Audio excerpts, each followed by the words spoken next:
Wins. Celebrating wins. Everyone out there, we are the Founders Way. My name is Jake, and this is my pal I'm Kyle. I'm Kyle. out in Brandnet in Austin, Texas. Good morning. This is episode number 21 of the Founders Way, where we talk about all things startups and entrepreneurship.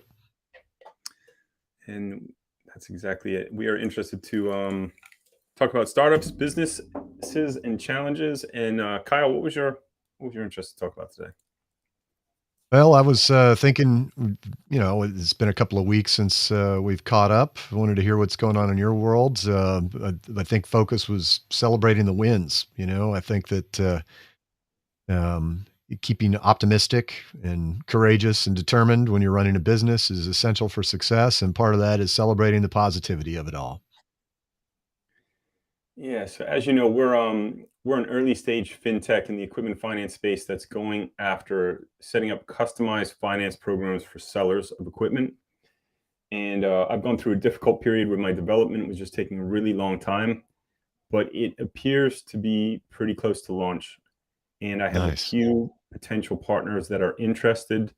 I'm kind of, building up the smoke around me. I had a setback where a close partner of mine um, passed away, unfortunately, which was very sad. Oh, But I'm I've sorry had to hear it. to, yeah, that was really tragic. But I have to, aside from that, stay focused on what I need to do for the business. And so I've had to kind of double down my efforts of trying to find partnerships. We have a lot of smoke. We have a number of people that are interested, but I need to get my first partnership kind of live and sending transactions. So I'm keen to get over the hump, get some opportunities coming in. What happened with your old partner? Very mysterious. He was a younger guy, really good guy. He just moved into a new position. We had big plans of what we could do together there, and he went to take a nap over the weekend, and his wife found him. And so that's as much the story as I was able to hear. Oh man, terrible. I had known the guy for a few years. Really good guy. Again, had just moved into a new position. Was flying all over the country. Was doing very well, and yeah, just like that, he was gone. That's crazy. It You is never crazy. know. It And shows you that celebrating the wins is even more important because you never know what might happen to you tomorrow. that's right. That's right. Enjoy life while you're Um, still around. what about you? Do you have any wins to celebrate this week? I know you've had an incredibly busy kind of 2 weeks, it seems. It has been really busy, but yeah, I've got a couple of wins to celebrate. I found out that was amongst my franchise system for both July and August. I was in the top uh, top four performers in the system continent wide in U.S. and Canada That is a for big win. both July Congratulations. and August. So I was Well, crushing it this summer. well done, Kyle. That's amazing. Yeah, yeah, got a lot of deals closed, and it was really a lot of just pushing to get things over the finish line. And yeah, and by the end of August, I was feeling it. And so yeah, that's why I've been busy so much lately is just getting everything closed and trying to fill the pipeline again. It's been a heck of a summer. And so, when you work with small businesses, what are some of the reasons you think they need, or why do you recommend to them that they need to celebrate some of their wins? Well, I think that, when you're running a business, a lot of times it seems like you're swimming upstream. There's a lot of challenges that you are, um, trying to get over, and um, for whatever reason, see, pardon me. I just did something in Discord, so I'm distracted. I'm gonna deafen myself there. Are you Um, doing one of your podcasts? Yes, sir. Had you joined us before?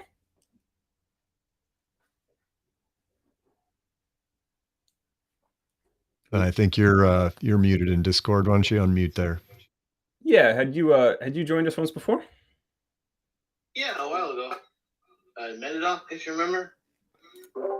How's everything going with you, sir? Not bad. Not bad. Cool. Today we're talking about celebrating wins. that's important. Yeah. Do you have any wins at your company that you want to share with us? Recently that I can think of, let me think. No, nothing I can think of recently, but coming up, I hope. Well, I made a pretty good ad. Someone made me a pretty good ad. Oh, cool. Let's see. Is that the guy you were doing the multi-panel browser? Is that correct? That's the one. All right. I could trade the ad. I do consider a win because I think it looks pretty good. Just a friend of mine did it for me. That's why I consider it a win for sure.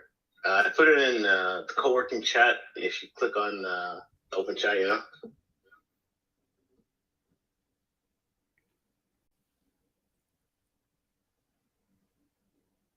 All right. Where's the open chat? It's hard to see on this one. I started Discord, but it's like you have a show chat on your top right corner. Looks like a bubble in a comic book where someone's about to talk. Aha. Yeah. Where are you going to post this advertisement? I put it on Twitter already. Not as an ad, but just as a tweet, just to see like the response. I got a great response, so I'm going to put up an ad soon. I hope. It looks great. Thank you. It's really good. Who made that ad for you? Can I ask?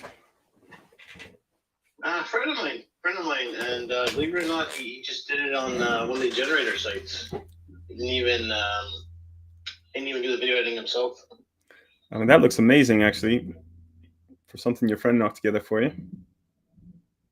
Yeah, thanks. I'd be happy to like and share that on Twitter. What's your Twitter handle? Or you want to share that with us? Yeah, just Metadoc. Here, I'll put it in chat actually. Here, I'll actually link you even better.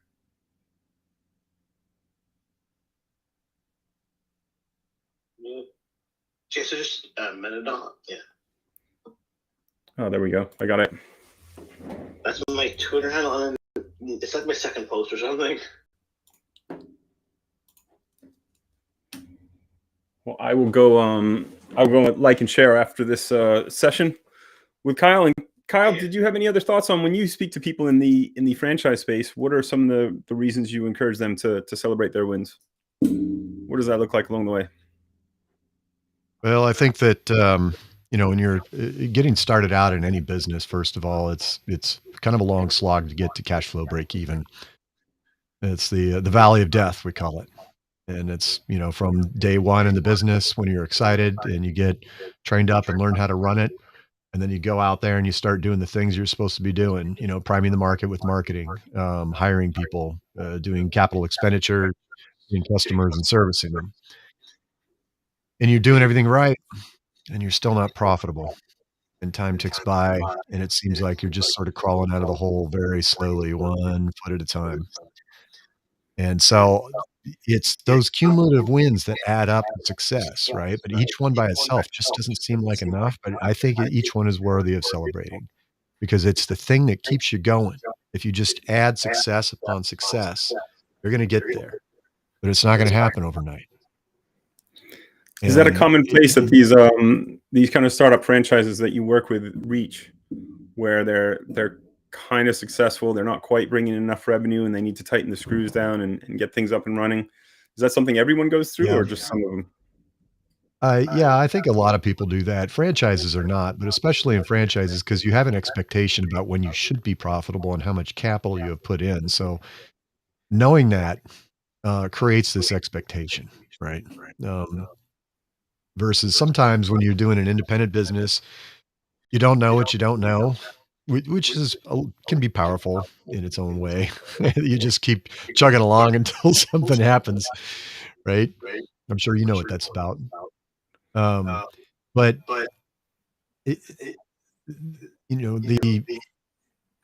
those wins are super important because we are used to, when we're working for somebody else, we show up, we do the thing that we're supposed to do. We press the right lever, we get the food pellet that we want on a regular basis, we're rewarded with a paycheck on the regular.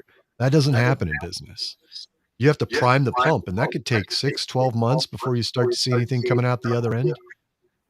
And so when we're dispensing with that immediate gratification, we need other things internally to keep us going, right?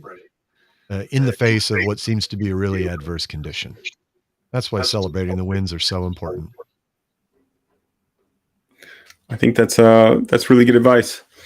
What about you with MetaDoc? Are you're taking some more revenues now, or this advertisement you put out is going to help you to engage with some customers that might help get some more revenues coming in?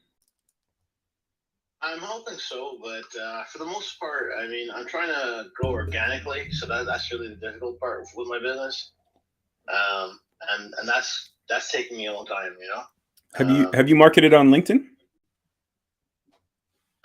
Briefly, I made 2 posts maybe, but what I really need to do is, even do outreach or something like that. Socials are hard. You kind of have to have one that you're really good at and go after it. Keep that in mind. No, I was looking at a tool to automate LinkedIn outreach actually, and just hit up businesses to see if it could be useful to them. You know. Yeah, I'm pretty good with the LinkedIn outreach. If you reach out to me, I can walk you through that. Otherwise, Twitter seems like a good place. And have you found any engagement or any potential partners on Discord? On Discord, yeah. Well, I mean, there's a crypto trading community that actually adopted my app like around a year ago. And it kind of even shaped the app as I was moving up with it. So there's an influencer that just really liked it, and he uses it actively actually for his trading. So some of his users use it for trading. I would like to get more involved in the influencer space, but it's not where we are today. It's something I'd like to do down the road.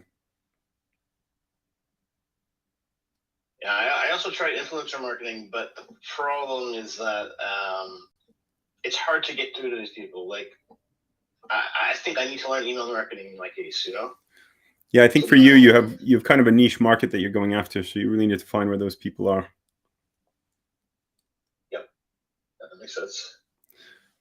Have you been doing anything for marketing lately, Kyle? Or you get a lot of referrals? You like to go out and get in front of people? Yeah, I've been doing a lot of marketing, and it's questionable what the payback is right now. I'm constantly paying attention to it and doing some tweaks. So LinkedIn direct marketing has been working pretty well. Outbound, LinkedIn outbound. I've been doing a lot of remarketing over Google with ads and with, I'd say, fair to middle in results. My traditional channels doing networking are, I think, starting to weaken a little bit. And it's probably because I'm spending a lot of time, not out in the community as much as I used to. And I think that's traditionally been the honey hole. And I need to just get back out there and start pressing flesh and walking the pavement again. I think that's one of the big challenges of sales is you go out, you do sales, you're successful, and you get deals, and then you have to work those deals. Then you're not working on the sales side or marketing side enough. And then you close your deals and you've got more work to do. You got to get back out there. I think that's an eternal fight of a salesperson. Yeah, it sure is. And, I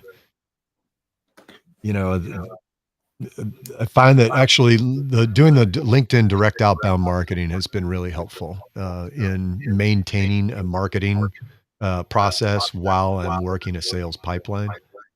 That's been really helpful, but it comes at a price. So I'm The price cautiously for time or optimistic that'll continue. time or money? Money. Yeah. Yeah, doing the in-person networking is time intensive, and doing the LinkedIn and Google is money intensive. I find LinkedIn can be very time intensive. It works really well for me, but keeping up with it all, and there's almost like more leads than I have time in a day to go after. And you can't know up front which ones are the good ones and which ones are the after. So you chase or for me personally, I chase the ones I have time for. And Right. sometimes they're good leads and sometimes they're not. Yeah, that's the hard part is, filtering out, and doing the grunt work on that. I actually pay a team to do that part, and, once w you know, their the team's goal is to get me to a meeting, right? And so they do a lot of the filtering until I've got somebody who's like, "All right, let's talk," and then I step in and, qualify them. Are you using a VA or you have a service that actually runs your LinkedIn campaign? Yeah, a little bit of both, yeah. A little both. I think that's the way to do it. It sounds like it's working pretty well for you. Yeah, it has been, it was really a lifesaver in late 2020, early 21. It's been really good there. Um, I've always been a and, proponent of the even LinkedIn marketing, but I think there's a lot more automated marketing out there. So I feel like it's not as effective as it used to be, but it's still a great space for my company. Anyhow, yeah, it is for mine too, I think. I'm still seeing results. I'm having great conversations, and that's what I want, because those great conversations can turn to great business. does anything change for you in the franchise space for the fall now that kind of summer's over? I don't know if it does actually. I see that a lot of people, when they're thinking about what they wanna do with their career, they have more time to self-actualize on that kinda stuff with regards to business ownership when their kids are in school. When they're out for the summer or the Christmas break, kids are a distraction, from people, and they're just trying to figure out how to keep them busy and let them have their best life, right? But once school runs interference, then, adult parents start to think about their own goals, right? So I expect things are gonna kick up. That could be tempered a little bit by, some macroeconomic stuff that's going on right now, but I'm not really sure, and my crystal ball isn't any clearer than yours. You I think you you're dead seeing on there anything? though. Like even we had a sense of relief. Like the kids have just gone back to school this week, right? And there's kind of that Yeah. moment when they're dropped off at school where you're like, wow, it's quiet in here. Yeah. It allows you to focus. Suddenly you're alone with your thoughts. Everyone looks forward to the summer and wants the summertime, but then particularly if you have young kids, there's a tremendous amount to do to keep them busy and to get them to camp and to get them to all the activities they need to do. So when fall comes, I feel like it is a time to focus. And for us in my industry, the fourth quarter is usually the biggest one. So heading up to December is usually a big month, and August is a quiet one for us. But you seem like you've stayed really strong through August. Yeah, a lot of the things that were happening in the summer for me were just really holdovers from, what was going on in the spring. They were deals that, by all rights should have been done by May, but dragged on until July or August. So now I'm just focusing on keeping that pipeline full again for the fall and, looking forward to it kicking up a little bit. Are you seeing anything macroeconomically that's, materially affecting what you're trying to do? Well, not on the small business finance side, which is our main, go to market mission. But I will say that the temperature in the investor side, trying to raise money, it has gone from like one of the best times to raise money in fintech ever, which was last year or like some 6 months ago. Just the general vibe of potential investors is much, much more negative. They really just want so much more from you. Whereas before they might entertain, hey, you're a good team, or we like your concept, we like the space that you're in. They really, in my impression, seem to really want sure things. They want those people that have a stack of LOIs or existing customers, or some kind of really big name partnership. And to cut through the smoke to raise money now is so much harder than before. I mean, almost. I don't want to say it doesn't seem worth it, but it's not the same thing. Like angel investing is supposed to be finding people that like your concept and want to give you an edge and want to help you. And angel investing at the moment seems a lot like really waiting, like cherry picking and waiting for like really strong opportunities before you're going to invest. So the sentiment in the investor space, and I even wrote to someone that I hadn't connected with before. That was someone that helps raise money. I didn't know them very well at all, but I just mentioned like, yeah, we're looking to raise money. I see that you're active in the space. And they were just like, it's a terrible time to raise money. That was their advice back to me. It's a terrible time to raise money. So I think there are definitely macroeconomic influences, and it's a weird time in the world. Yeah, definitely.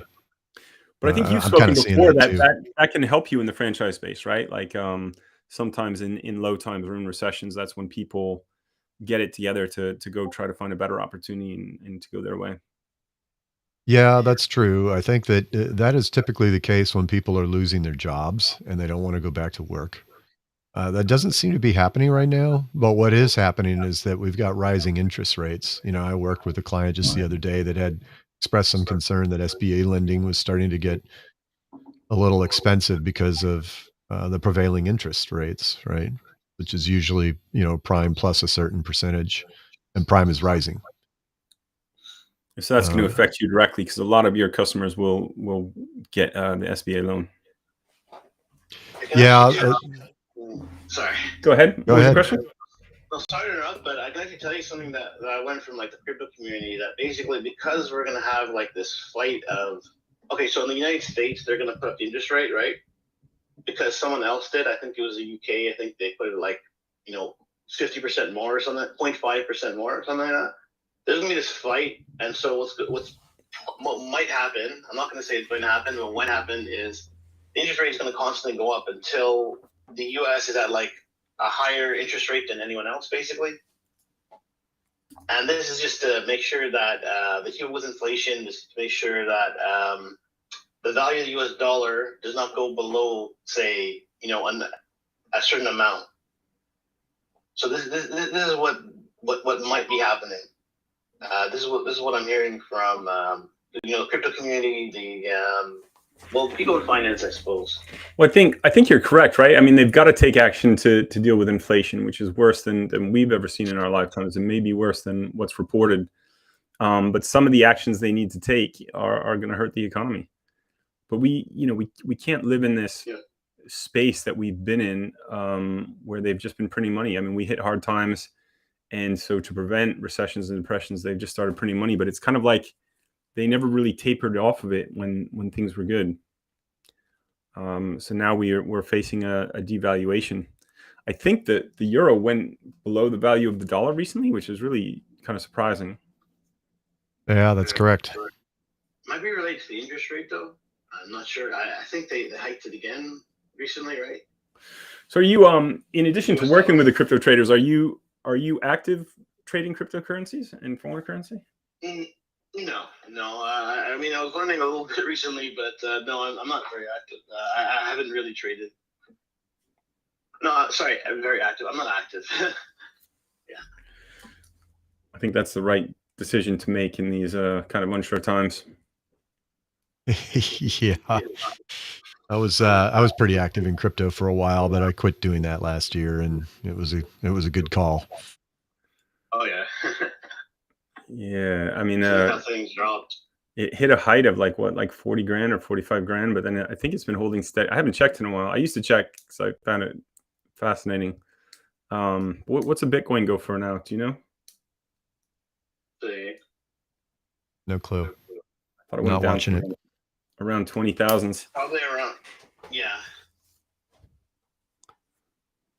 18,000 something. 18,878.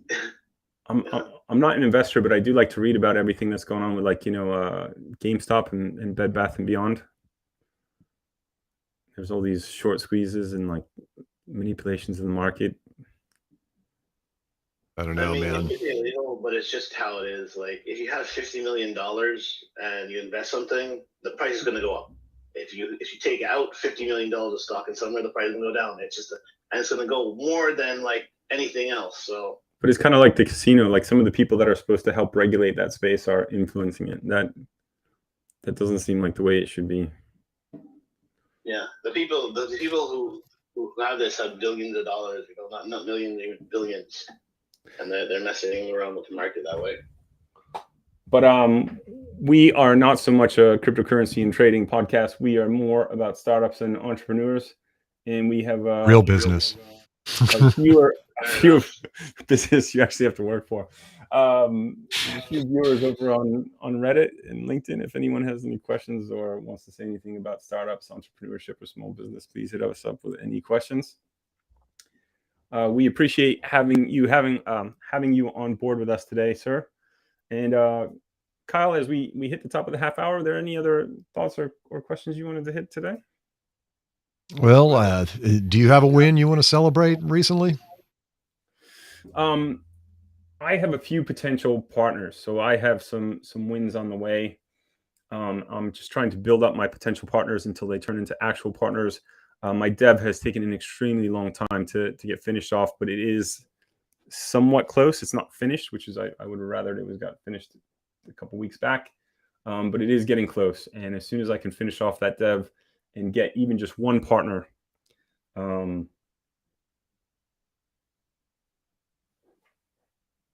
Good. Well, keep at it. Keep at it, Jake. It'll happen.